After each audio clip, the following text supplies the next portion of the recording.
Friends, we're talking today about the 22nd gift, and that is community. And community, we're talking about this week's portion, Vayakhel, which means to congregate or to bring together into a community the people of Israel. Let me start by Lyndon Johnson, the 36th President of the United States, who gave a sermon, or gave a talk in Michigan, a very unique talk that basically coined the term the Great Society. Lyndon was facing a problem. The problem was that there was a deterioration in the structure of communities in America, which led to poverty, led to racism, and he tried to counterbalance that. And he, in his famous speech, coined a term. And let me reveal this term to you.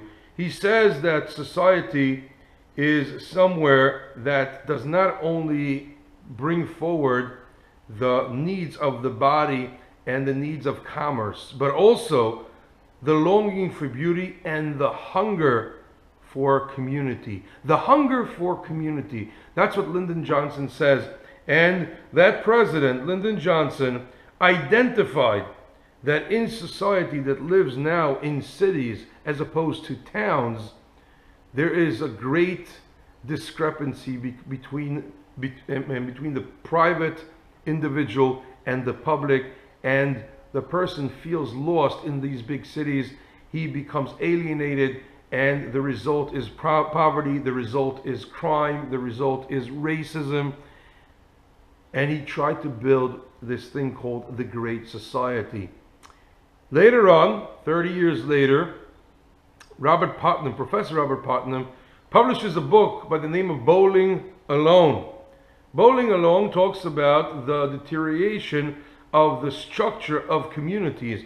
And Robert Putnam researched from the 70s different communities. It could be people that are playing bridge, it could be churches and synagogues, it could be cultural meetings, it could be book clubs. And what he found out, that all these small communities were deteriorating, were shutting down, were in decline. And he investigated why, which we won't get into now. And he says that this is a great catastrophe because the fabric of the American society relies on the built communities and the structural communities. And there was criticism about Robert Putnam, which says that communities can also lead to disaster, can lead to stepping all over individuals, to racism, to annihilating people that do not belong to that community.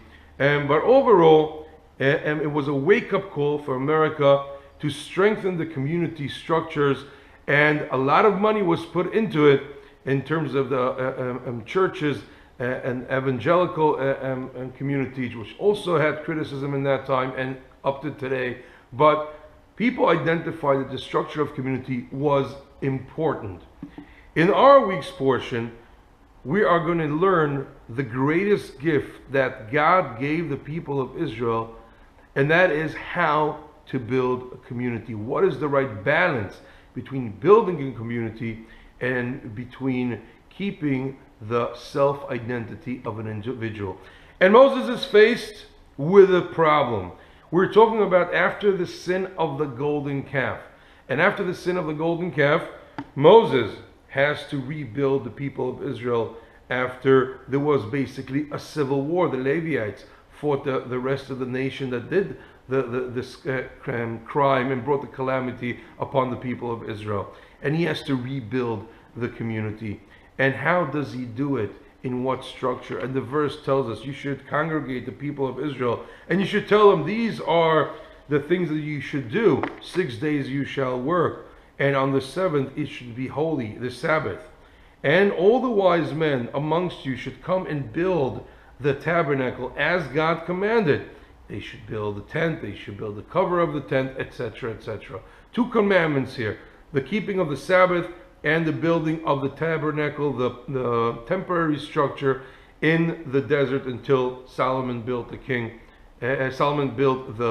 temple later on. So we're talking about a community, and Moses is commanded to build a community and to make people congregate.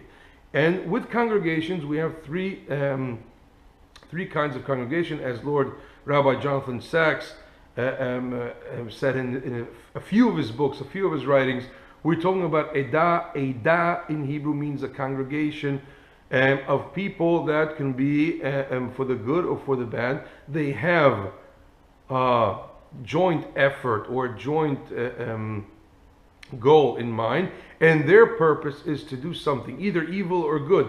That we call Edah. The other name is tzibur, which means literally in Hebrew to gather, and that tzibur is people that have different opinions, and they happen to be in the same place, and they happen to join forces because of a joint interest, but they don't have a goal in mind before they congregate, before they gather around.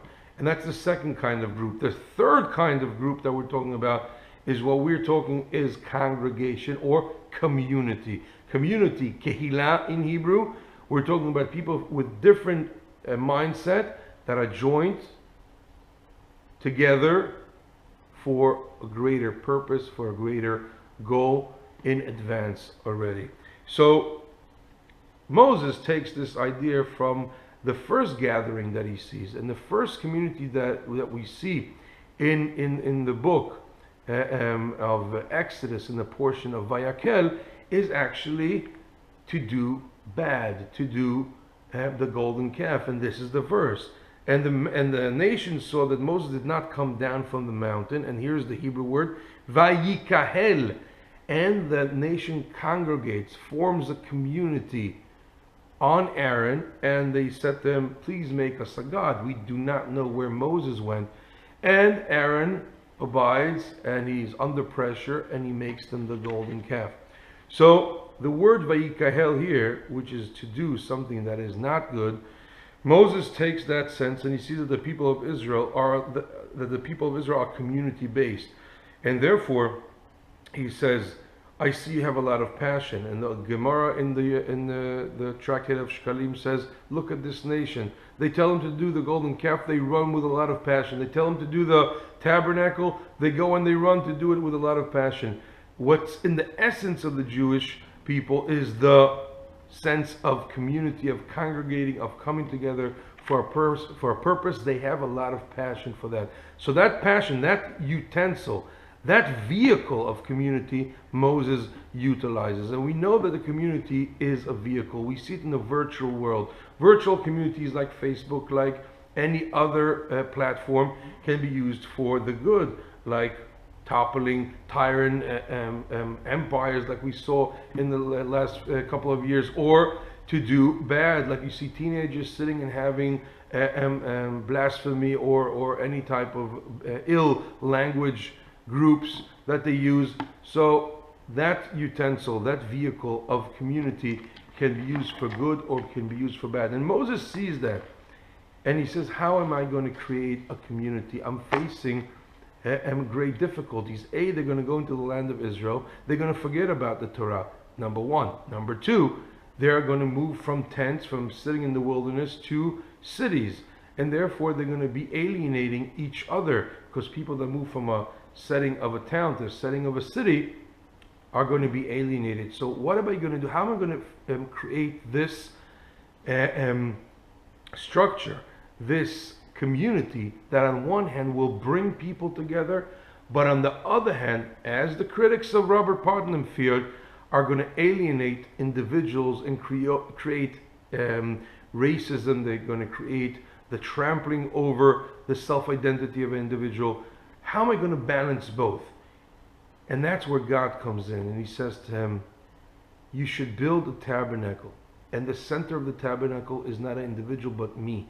You should build a house for God.